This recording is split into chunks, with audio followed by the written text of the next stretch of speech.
ना इधर ना उधर, सीधे मुद्दे पर नजर। और क्या है आज की खबर, आप देखना शुरू कर चुके हैं न्यूज़ 18 आपके पुनीत के साथ, और मेरे साथ मेरे सहयोगी आनंद भी आज मौजूद हैं और उनसे भी हम बात करने वाले हैं। दरअसल बात क्यों करने वाले हैं, क्योंकि यूक्रेन और रूस के बीच जो युद्ध चल रहा है, इसकी शांति हो सके, ये युद्ध विराम हो सके, इसके लिए सऊदी अरब में मीटिंग हुई।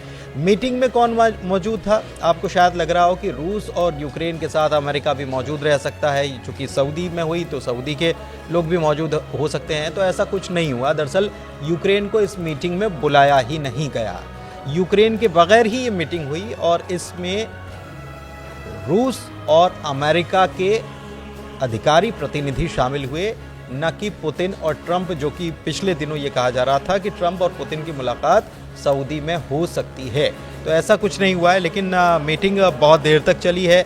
मीटिंग में क्या कुछ हुआ है, ज़ेलेंस्की ने इस मसले पर क्या कुछ कहा है, यूरोपियन यूनियन की तरफ से इस मामले में क्या कुछ सामने आया है, ब्रिटेन के प्रधानमंत्री ने क्या कुछ कहा है, ज़ेलेंस्की ने क्या मूवमेंट अब नया अख्तियार किया है, इन सारे मसलों पर बात करने वाले हैं। तो चलिए आनंद के पास चलते हैं और आनंद से समझते हैं। सबसे पहले मीटिंग के बारे में बताइए आनंद, क्या हुआ है? बिल्कुल, देखिए ये सऊदी अरब में जो बैठक हुई है अमेरिका और रूस की हुई है, इसमें यूक्रेन को शामिल नहीं किया गया है। यूक्रेन इस मीटिंग के पहले चिल्लाता रह गया कि मुझे भी बैठक में शामिल किया जाए, जो भी निर्णय लिया जा रहा है यूक्रेन युद्ध खत्म करने के लिए, उस बैठक में, उस रणनीति में यूक्रेन भी शामिल रहेगा। लेकिन ऐसा कुछ भी नहीं हुआ सऊदी अरब में। सऊदी अरब में ये बैठक हुई रूस और अमेरिका के बीच। रूस के 2 प्रतिनिधित्व थे और अमेरिका के 2 प्रतिनिधित्व थे। ये दोनों लोग 4 लोग की बैठक में करीब 4.5 घंटे बैठक हुई है। इस बैठक में पुतिन और ट्रम्प के बीच जो शर्तें रखी गई थी, बातचीत हुई थी, जो फोन पे बातचीत हुई थी, उस शर्तों पर ही चर्चा हुई है। लेकिन अगला जो मीटिंग होने वाला है उसका अभी समय निर्धारित नहीं किया गया है कि अगला जो मीटिंग होगा वो कब होगा।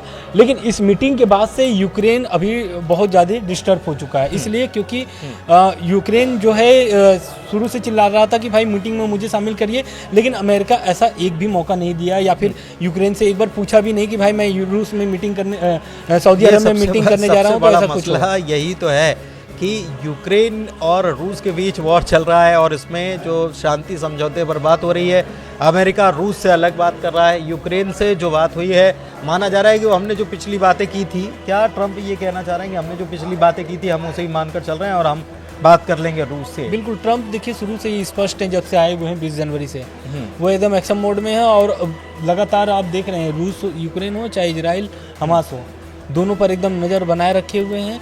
और रूस यूक्रेन वाले पे तो बहुत ज़्यादा एक्शन नहीं, लेकिन ये एक चीज़ मैं आनंद, ये कुछ चीज़ें समझ में इसलिए नहीं आती हैं क्योंकि कई सारी बात ऐसी होती है जो ट्रंप कह तो देते हैं, लेकिन बाद में होता उसका कुछ अलग ही है। ट्रंप कहते हैं कि हम सऊदी अरब में वो खुद मिलेंगे, पुतिन से मिलेंगे, बात करेंगे, बिल्कुल वो ट्रंप ये कहते हैं। फिर बाद में सऊदी अरब में मुलाकात तो होती है, लेकिन रूस के प्रतिनिधि मौजूद रहते हैं, पुतिन मौजूद नहीं रहते हैं और ना ट्रंप भी खुद मौजूद नहीं रहते। हमें लग रहा है कि देखिए वो नाटो को भाप रहे हैं ट्रंप, इसलिए क्योंकि देखिए नाटो में शामिल होना चाहता है यूक्रेन, और ट्रंप भी साफ बोल दिए कि यूक्रेन अब नाटो में नहीं शामिल होगा।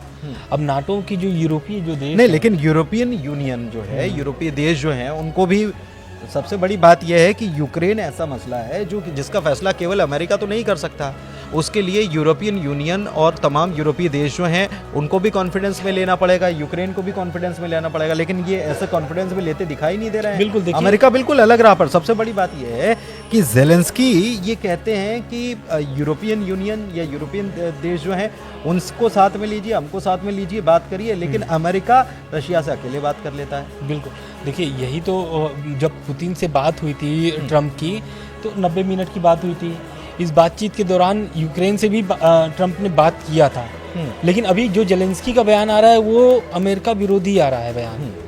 उनका कहना है कि अगर अमेरिका साथ नहीं देगा तो बाकी जो नाटो देश है वो मेरे साथ हैं और अभी भी युद्ध हम लड़ेंगे, वो जैसे लड़ते आ रहे हैं। ऐसा लगता है कि साधने का काम चल रहा है। तो ये एक तरीके से जो सिनेरियो बन रहा है वो नज़र कैसा आ रहा है, वो ऐसा आ रहा है कि अमेरिका रूस को साधने का काम कर रहा है, रूस को अपनी तरफ लेने की कोशिश कर रहा है और समझाने की कोशिश कर रहा है कि हम युद्ध रुकवाते हैं, आपकी मांगों को मान लिया जाएगा। जो सिनेरियो नज़र आ रहा है वो मैं बता रहा हूँ, अंदर जो बात चल रही है उसकी बात तो ना की जाए, लेकिन दूसरी तरफ ऐसा लगता है कि ज़ेलेंस्की जो है उन्होंने साथ लिया है बाकी के नाटो देश जो बाकी हैं नाटो देश, देखिए तुर्की भी गए, अभी का अपडेट भी बता देते हैं कि तुर्की पहुंचे हुए हैं और अर्दवान से मुलाकात वो कर रहे हैं, और तुर्की जो है वो नाटो का सदस्य देश है। इससे पहले उन्होंने यूएई में भी दौरा किया था। हाँ, व्लादिमीर ज़ेलेंस्की ट्रंप के बयान के बाद वो यूएई भी गए थे, वहाँ पर मुलाकात किए थे नेताओं से।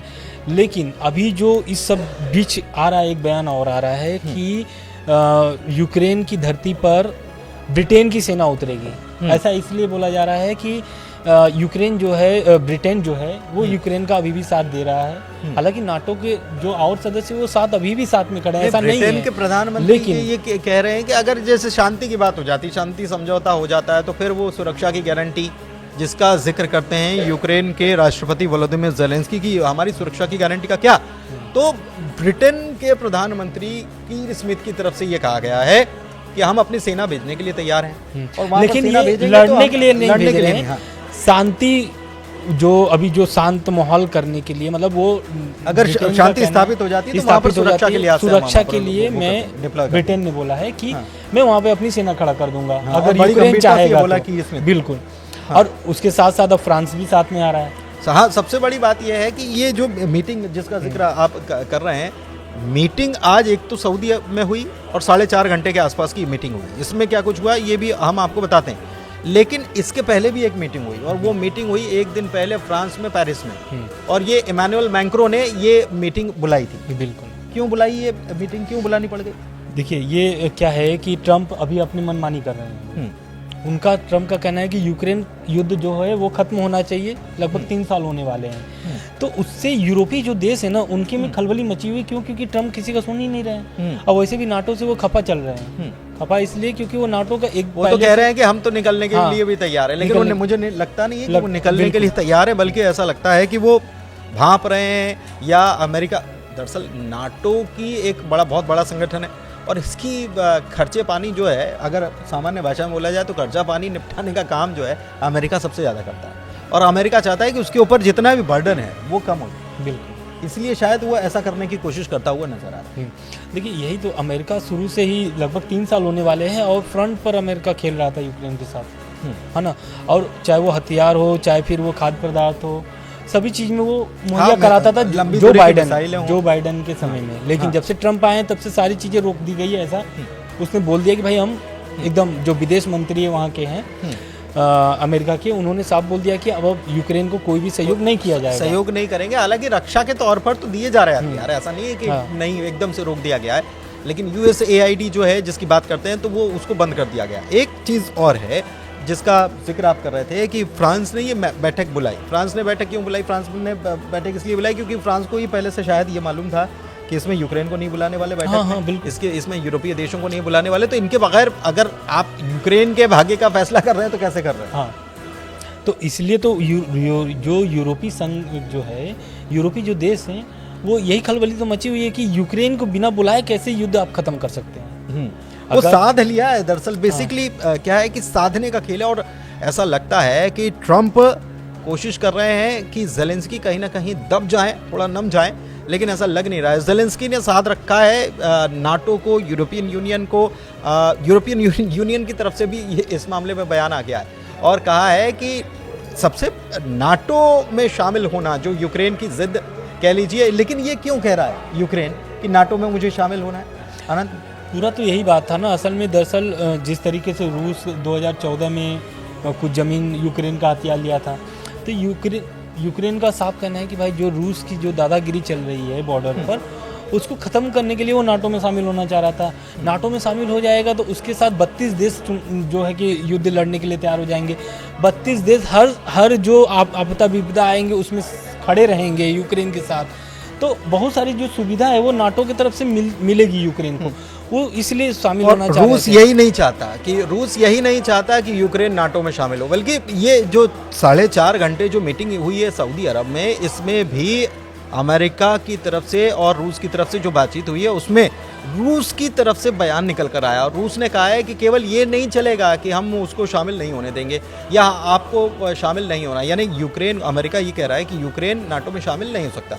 लेकिन रूस की तरफ से ये कहा जा रहा है कि केवल इतना कहने से काम नहीं चलने वाला।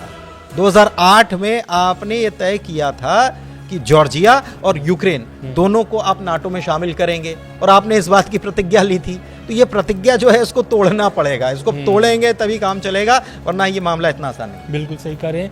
लेकिन जैसे आपने एक बात बोला ना कि नए समीकरण बन रहे हैं, यूक्रेन युद्ध से नए समीकरण इसलिए दिख रहे हैं क्योंकि अमेरिका रूस से अपना दोस्ती बढ़ा रहा है, संबंध अच्छे कर रहे हैं। दूसरी तरफ जो अमेरिका का जो अच्छा दोस्त अभी माना जाता है ब्रिटेन, वो हर जगह खड़ा रहता है अमेरिका के साथ में।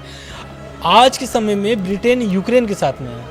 और सबसे बड़ी बात ये है कि ब्रिटेन यूक्रेन के साथ में आज के समय नहीं बल्कि पहले से भी है। जैसे अमेरिका अगर मदद कर रहा था तो ऐसा नहीं कि आनंद अमेरिका ही इस मदद बयान के बाद अगर बिल्कुल सब चीज दे रहा था, लेकिन लेकिन इस बयान के बाद भी या फिर अमेरिका के एक्शन के बाद भी ब्रिटेन अभी नहीं पलटा हुआ है। मतलब डोनाल्ड ट्रंप चाहते हैं कि बाकी सारे भी लोग जो है कॉन्फिडेंस में लगता है कि डोनाल्ड ट्रंप ने ब्रिटेन या फ्रांस को लिया नहीं है, तभी फ्रांस इस प्रकार, क्योंकि बात ये नहीं है, बात यह है कि अगर ये पूरा यूक्रेन की जो अभी जो मौजूदा स्थिति है, रूस ने बहुत सारी ज़मीन पर कब्जा कर लिया है और अगर इस परिस्थिति में ये अगर शांति समझौता हो जाता है तो इमैनुअल मैक्रों भी समझ रहे हैं और ब्रिटेन के कीर स्मिथ भी समझ रहे हैं कि ये एक प्रकार से नाटो की भी हार होगी। बिल्कुल। और नाटो का दबदबा, नाटो की ताकत जो है उसको कम आंका जाएगा। रूस के आगे ऐसा लगेगा कि झुक गया।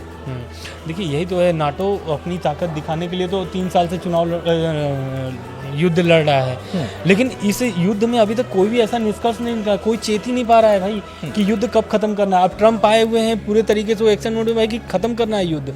32 देश नाटो में है, चाहता तो वो लोग युद्ध कब का ही खत्म कर देता, क्योंकि यूक्रेन के पास उतनी क्षमता नहीं है कि वो अकेले लड़ पाए जंग। लेकिन आज के समय में वो लगभग 3 साल होने वाले हैं, वो अभी भी लड़ रहा है किसके दम पर, अमेरिका और नाटो के दम पर। लेकिन अब अमेरिका हाथ खड़ा कर दिया है तो कहीं न कहीं नाटो पर दबाव बन रहे हैं, यूरोपीय देश पर दबाव बन रहे हैं। अमेरिका ने भी ये कह दिया था। सबसे बड़ी बात यह है कि अमेरिका ने क्या कहा, अमेरिका ने यूक्रेन को कहा कि आप जो है हमारे भरोसे मत रहो, बल्कि ये यूरोपियन देशों की भी जिम्मेदारी है। तो यूरोपियन देशों की जिम्मेदारी जब अमेरिका ने कहा तो यूरोपियन देशों ने ऐसा नहीं कहा कि हाँ झटक लिया जाए, बल्कि यूरोपियन देश जो हैं वो तैयार हैं कि हाँ हम जिम्मेदारी लेने के लिए तैयार हैं। एक चीज़ और, यूरोपियन यूनियन की तरफ से क्या कुछ कहा गया इस बात को मैं यहाँ पर कहना ज़रूरी है। दरअसल यूरोपियन यूनियन की चीफ हैं उर्सुला वॉन डेर लेन, उन्होंने अमेरिकी दूत कीथ केलॉग से ये बात की और कहा कि यूरोप ने किसी अन्य की तुलना में यूक्रेन को सबसे ज़्यादा मदद आर्थिक तौर पर और सैन्य रूप से दी है और हम आगे और कदम बढ़ाएंगे, एक कदम और आगे बढ़ाएंगे और यूक्रेन के लिए न्याय संगत स्थायी शांति प्रदान करने के लिए अमेरिका के साथ हम साझेदारी करना चाहते हैं। मतलब ये भी कहा कि अमेरिका भी आके साथ में खड़ा हो, ये भी कहा है कि खड़ा हो। और अभी का टाइम जो है बड़ा क्रूशियल टाइम है, ये भी उन्होंने कह दिया कि अभी क्रूशियल टाइम है, तो अभी आपको ऐसा नहीं करना चाहिए। एक प्रकार से एक ये पूरा जो हो रहा है ना, ये संदेश अमेरिका को देने की कोशिश की जा रही है, क्योंकि रूस तो अपनी जगह अपनी बात पर कायम भी है। बिल्कुल। तो देखिए अब ट्रम्प भी तो अपना कुछ रणनीति बना करके आए हुए हैं, उनका 100 दिन का टारगेट है। हाँ, अब वो 100 दिन के टारगेट को अपने वो एकदम निशाने पर रखे हुए हैं कि भाई ये जो 100 दिन का टारगेट है, इसी टारगेट के अंदर में युद्ध खत्म करना है। क्योंकि वो इजराइल और हमास वाले में तो कोई दबाव ही नहीं हुआ, सीज़फायर कर दिया गया। हाँ, हिजबुल्लाह का पहले ही हो गया था, हिजबुल्लाह और इजराइल का बचा था, हमास और इजराइल ये दोनों का भी हो गया। अब आखिरी जो बचा हुआ है, लगभग जो 3 साल से युद्ध चल रहे हैं रूस यूक्रेन का, उस पर भी सोच रहे हैं कि कैसे भी करके वो खत्म हो जाए। लेकिन आज की जो हाई लेवल मीटिंग थी सऊदी अरब में, इस मीटिंग के बाद से अब यूक्रेन का क्या बयान आता है, क्योंकि जेलेंस्की पहले से ही बहुत सारे गुस्से में है अमेरिका को लेकर के कि भाई वो कुछ कर भी नहीं पा रहे हैं क्योंकि मदद भी मिल रही है, तो हालांकि इतनी खुलकर बयानबाजी नहीं कर पा रहे हैं। यूक्रेन छोड़ करके सभी देशों में वो घूम भी रहे हैं। हाँ, चाहे वो यूएई हो चाहे तुर्की हो, अभी तुर्की में है। हाँ, इसके पहले रविवार को यूएई में गए थे। वो सऊदी भी जा सकते हैं, ऐसा खबरें हैं कि सऊदी जा सकते हैं। उन्होंने बोला कि वो जा सकते हैं, लेकिन उन्होंने बोला कि हमको इस बातचीत के लिए तो नहीं बुलाया गया। सबसे बड़ी बात यह है कि बातचीत के लिए नहीं बुलाया गया। लेकिन तुर्की में उन्होंने क्या कुछ कहा है ये देखिए, बहुत जरूरी है। हम उम्मीद करते हैं कि सुरक्षा गारंटी अमेरिका, यूरोपीय संघ, तुर्की और पूरे यूरोप के द्वारा प्रदान की जाएगी। हम किसी भी हाल में अपने अस्थायी रूप से कब्जे वाले क्षेत्रों को रूस के हिस्से में मान्यता नहीं देंगे, रूस के रूप में हम मान्यता नहीं देंगे, क्योंकि हमारे इलाके जो हैं उनके ऊपर रूस ने कब्जा कर लिया। तो हम ये नहीं कहेंगे कि रूस ने कब्जा कर लिया तो वो रूस हो गया, वो हमारा हिस्सा है और हम मतलब पहले वाली पोजीशन चाहते हैं। बिल्कुल, देखिए यही तो इस बयान जब ये ट्रम्प ने जब धमकी दी थी कि यूक्रेन कभी भी रूस में शामिल हो सकता है, तो इसके बाद जब यूक्रेन के जो राष्ट्रपति हैं जेलेंस्की, उनका बयान आता है, वो बोलते हैं कि हम जमीन का अदला बदली करने के लिए तैयार हैं। आज का जो इनका बयान है तुर्की वाला, और उससे बयान से तुलना किया जाए तो उनका अभी भी वही मांग है कि भाई जो कब्जे में है रूस के वो मुझे जमीन दीजिए। लेकिन अमेरिका बोलता है कि जो आपका जो लगभग 3 साल से जो युद्ध चल रहा है, इसमें जो जमीन गई है वही मिलेगा। 2014 वाला जो बॉर्डर है उस पर मैं कोई बात नहीं करूंगा। परिस्थिति ये बन रही है ना कि अमेरिका के राष्ट्रपति डोनाल्ड ट्रंप और जेलेंस्की दोनों के बीच में ऐसा चल रहा है कि तुम डाल तो हम पात क्योंकि ये ट्रंप की तरफ से ये कहा गया कि वो $500 बिलियन के खनिज जो हैं, खनिज उत्पाद, वो हमको देना चाहिए। तो उन्होंने हाँ ठीक है, कोई प्रॉब्लम नहीं है, कोई दिक्कत नहीं है, आप आ जाओ, ले लो, अच्छा है, आप इन्वेस्ट करो, हमारे लोगों को भी तो यहाँ से रोजगार मिलेगा इससे। अब अगर आप इन्वेस्ट करोगे तो हमारे लोगों को रोजगार मिलेगा और आप भी अपना बिजनेस करिए।